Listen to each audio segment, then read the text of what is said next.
सबने जय जोहार। जय जोहार। थकान महसूस हो रही है?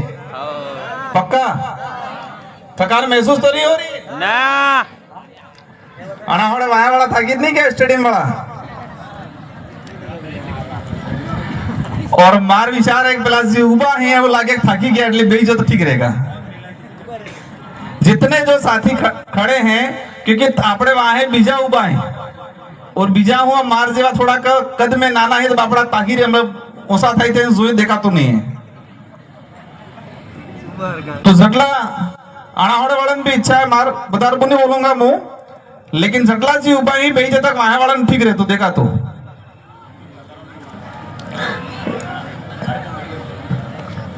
और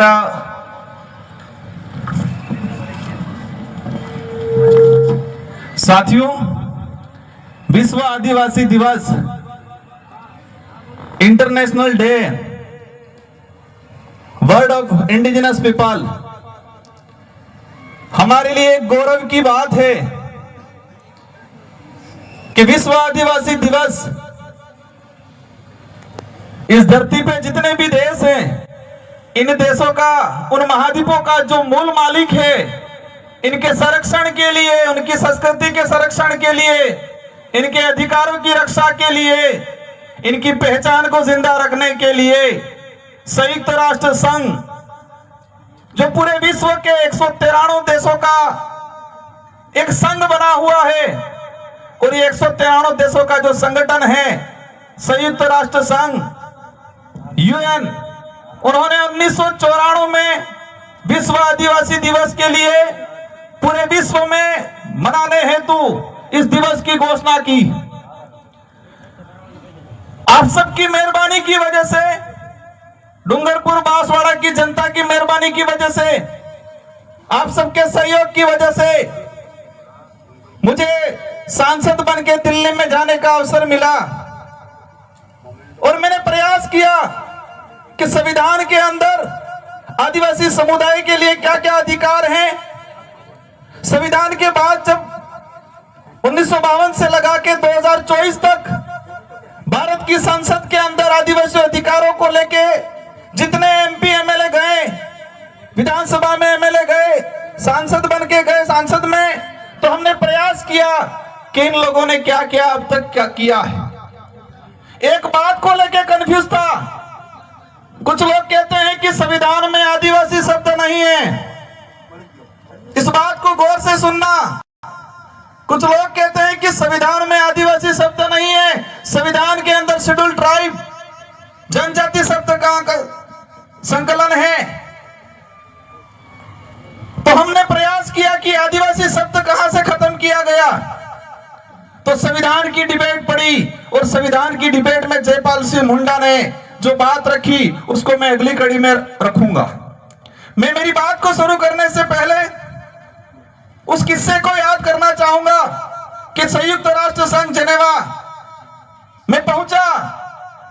पूरे विश्व के 193 देशों के सदस्य सोशल एक्टिविस्ट आए हुए थे, सभी अपने अपने देश की बात कर रहे थे और जो एम्बेसी वाले जो भारत सरकार की तरफ से डेब्यूट होते हैं मेरे सामने एक अधिकारी भारत की तरफ से आया, उन्होंने रखा बात।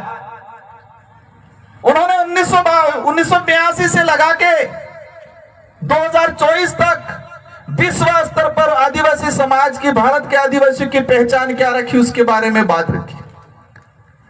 साथियों मुझे गर्व हो रहा था कि मैं भारत के 14 से 15 करोड़ आदिवासियों का प्रतिनिधित्व करने यूएन में गया हुआ था और मुझे उस समय तकलीफ हुई कि जो राजनीतिक राष्ट्रीय पार्टियां भारत देश के अंदर 14 से 15 करोड़ आदिवासियों को वोट बैंक मात्र समझ के रखती है, इनकी पार्टियों में आदिवासी विंग बनी हुई है, आदिवासी नाम से उनके संगठन बना दिए हैं और आदिवासी समुदाय को वोट बैंक के रूप में यूज करते हैं। लेकिन यही पार्टियों का प्रतिनिधित्व जब इनकी केंद्र में सरकार होती है और जब भारत की तरफ से वो विश्व पटल पे बात रखते हैं तो वो क्या कहते हैं कि भारत में कोई आदिवासी समुदाय स्पेशल नहीं रहता है। यही राजनीतिक पार्टी वाले केंद्र में सत्ता 1982 से लगा के 2024-25 तक और 2026 तक ये रखते हैं कि भारत में स्पेशल इंडिजिनस पीपल नहीं रहते। तो मुझे उस समय तकलीफ हुई कि ये राजनीतिक पार्टी आदिवासी समाज के नाम से आदिवासी संगठन बना के, उनकी पार्टियों में विंगे बना के, बड़े बड़े कार्यक्रम करके आदिवासी समाज का वोट लेती है, मिसयूज करती है, लेकिन अंतरराष्ट्रीय स्तर पे आदिवासियों की पहचान को खत्म करने का काम किया गया इन लोगों ने। इस बात को भी हमें गंभीरता समझना है कि आदिवासी शब्द को लेके हमारे समाज के लोगों में हीन भावना डालने का काम किया था इन लोगों ने। आजादी के बाद जब बात आती थी हमारे समाज के आइडेंटिटी को लेके, तो एक भावना डाल ली थी, आदिवासी मतलब कमजोर, पिछड़ा हुआ, अपने आप में हीन भावना प्रकट हुई। और ये हीन भावना जब गांवों से व्यक्ति शहर में गया तो अपने आप को आदिवासी कहने में शर्माता था। इस विचारधारा की बदौलत जो आज से 5 साल 10 साल पहले हमारे इस क्षेत्र का भाई अपने आप को आदिवासी कहने से कतराता था, डरता था, हिचकिचाता था, आज गर्व से कहता है कि मैं आदिवासी हूं। यह उपलब्धि हुई है इस विचारधारा की। कुछ लोग कहते हैं क्या किया, क्या हुआ? जिस समाज के अस्तित्व को खत्म करने का काम किया था, जिस समाज की पहचान को मिटाने का काम किया था, उस समाज को आत्मनिर्भर बनाने का, उस समाज को गर्व से अपने आप को आदिवासी कहने का अधिकार दिलाने का, उनके अंदर हौसला पैदा करने का काम किया इस विचारधारा ने। जब संयुक्त राष्ट्र के अंदर देखा गया 1982 में, मेरा जन्म तो 1992 का है, मेरे जन्म से 10 साल पहले जब भारत सरकार का प्रतिनिधित्व गया, उन्होंने कहा कि भारत में कोई इंडिजिनस पीपल नहीं रहता है। 1979 के अंदर विश्व पटल पे आईएलओ कन्वेंशन 159 पास हुआ, तो भारत सरकार ने साइन नहीं किए। आईएलओ कन्वेंशन 169 क्या है? पहली बार सुना होगा आपने।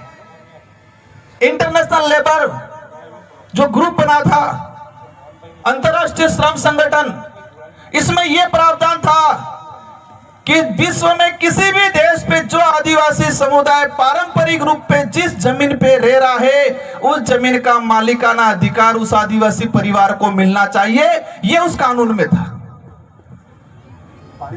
उस कानून में यह प्रावधान था।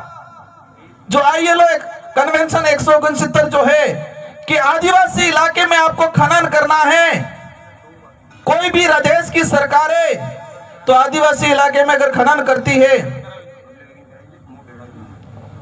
तो इनको खनन करने से पहले उन लोगों से अनुमति लेनी होगी। भाई 5वीं अनुसूची 6ठी अनुसूची में भी प्रावधान है और पैसा एक्ट में भी प्रावधान है, लेकिन भारत सरकार ने साइन नहीं किए कि हम साइन नहीं करते। बड़े तकलीफ की बात है कि 1994 में विश्व आदिवासी दिवस घोषित हुआ और हम सबको पता चला आज 5 से 10 साल पहले। और आज कुछ लोग कह रहे हैं कि वो यूएनओ का आदिवासी मामला अलग है और हमारा यहाँ का मामला अलग है। जो लोग कहते हैं कि इंडिजिनस का अर्थ अलग है और आदिवासी का अर्थ अलग है, मैं एक बात बताना चाहूंगा, हमारे देश का नाम क्या है? हमारे देश का क्या नाम है?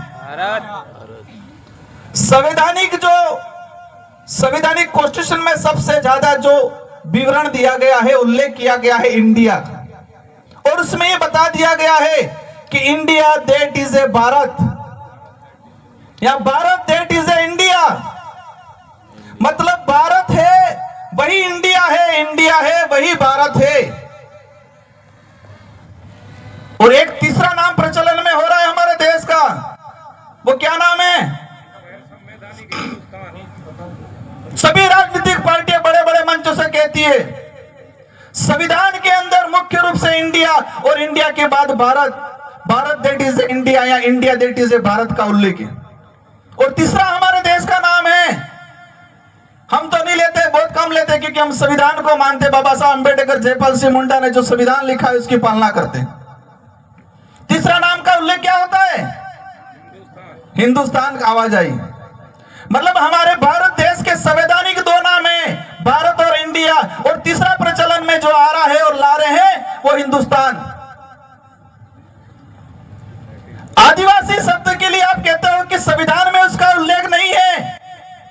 हिंदुस्तान शब्द का उल्लेख संविधान में है? भारत का जो संविधान है उसमें क्या हिंदुस्तान का उल्लेख है? नहीं है। अगर भारत के संविधान में उल्लेख हिंदुस्तान का नहीं है तो आप हिंदुस्तान शब्द के लिए बोल सकते हो, हमें कोई तकलीफ नहीं है। लेकिन हम आदिवासी शब्द बोलेंगे तो आपको तकलीफ नहीं होनी चाहिए। जिस तरह Bharat that is India, India that is a Bharat, इसी तरह इंडिजिनस पीपल दैट इज ए आदिवासी,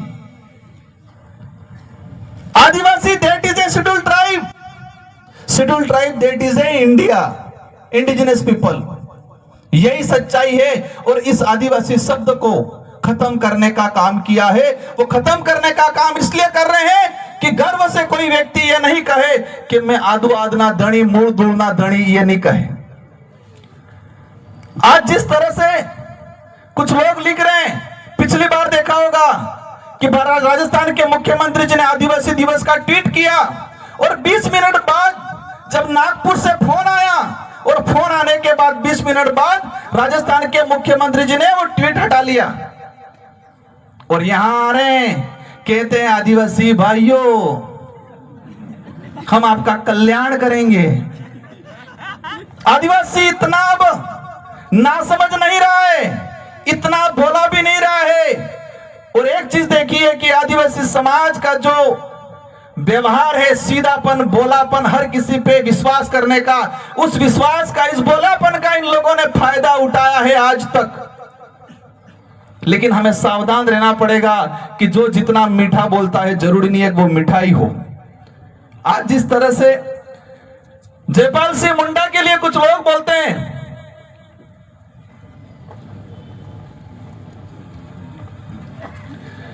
आज जिस तरह से जयपाल सिंह मुंडा, मैं एक बात बताना चाहूंगा, भारत का देश के संविधान निर्माण में बाबा साहब अंबेडकर जो आदिवासी दलित पिछड़ों के अधिकारों के लिए, समानता के लिए, इस देश में स्वतंत्रता के लिए जो प्रावधान किए, और विशेषकर जयपाल सिंह मुंडा जिन्होंने विशेषकर आदिवासी समाज के हक अधिकारों के लिए, उनकी पहचान के लिए संविधान सभा में अगर मजबूत पैरवी नहीं की होती तो जो आदिवासी दलित समुदाय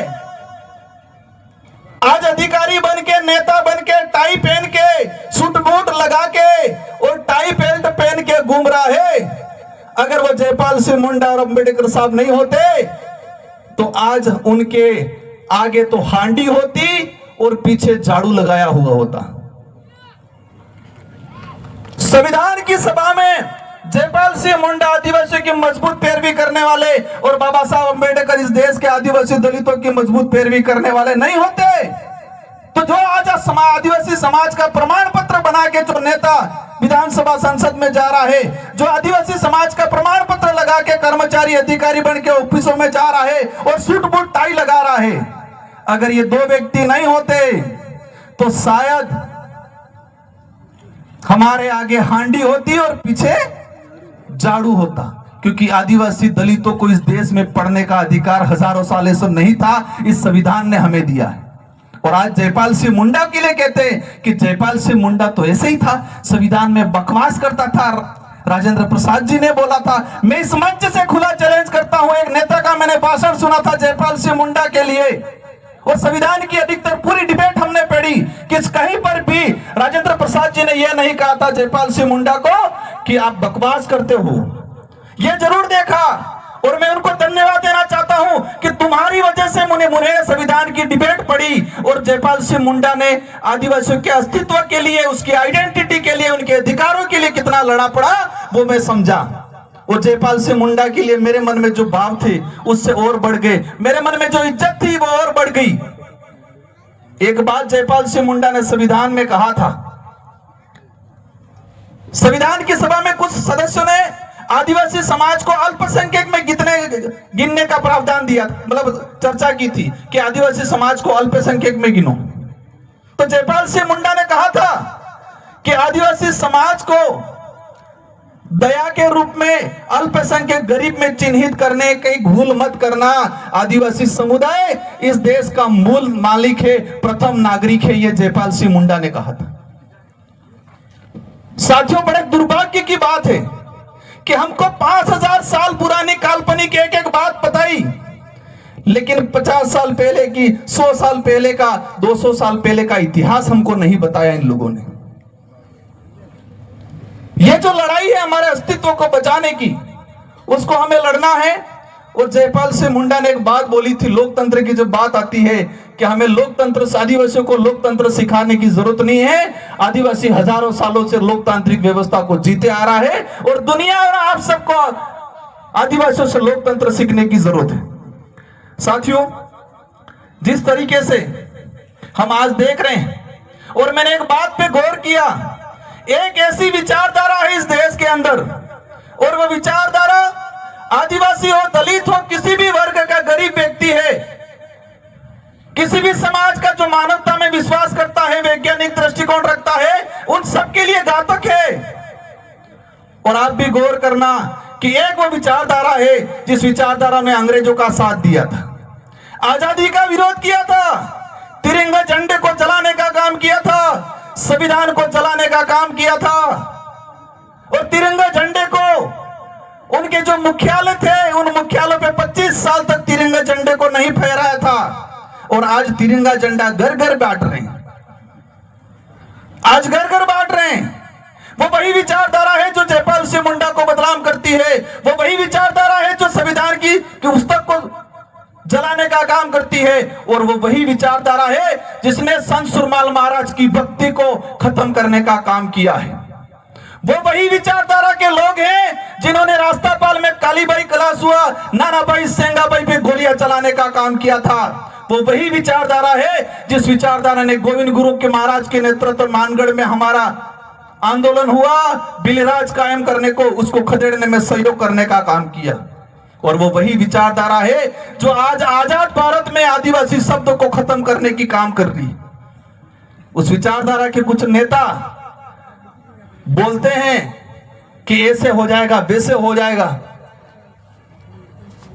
तो जयपाल सिंह मुंडा ने संविधान सभा में एक बात और बोली थी नेताओं के लिए, भविष्य में आज जो पनपे हैं उनके लिए। क्या बोला था कि आदिवासी समुदाय को विशेष सुरक्षा की आवश्यकता नहीं है। भविष्य में आदिवासी समाज को भविष्य में जो मंत्री और नेता बनेंगे, तो भ्रष्ट नेता और मानसिक गुलामी की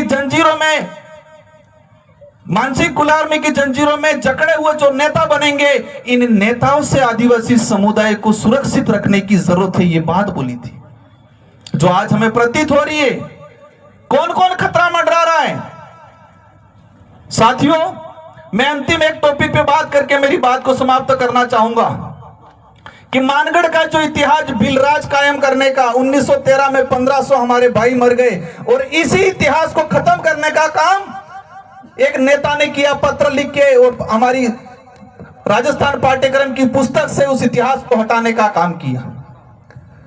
साथियों, ये जो लड़ाई है, उस लड़ाई को हम कलम और कागज से लड़ना पड़ेगा। एक दौर चढ़ा था लड़ाई का। आजादी से पहले आक्रमणकारी हथियार लेके आए, हमारे पूर्वजों ने हथियार से उनका मुकाबला किया। आजादी के बाद फिर प्रचलन चला कि जोर चटलू बोले एटलो इनो साले भला कहता कि बोले इन्हें बोगड़े वैसे नहीं बोले इन्हें गांव पड़ जा रहे हैं। अब दौर आ गया है, कलम और कागज से हम पे आक्रमण हो रहा है, कागजों में मारा जा रहा है। कुछ लोग कहते हैं एट्रोसिटी, छुआछूत खत्म हो गया। बिल्कुल टचेबली जगह था वो खत्म हो गया, कागजों और कलम का खत्म नहीं हुआ है। कुछ लोग रहे ऐसे।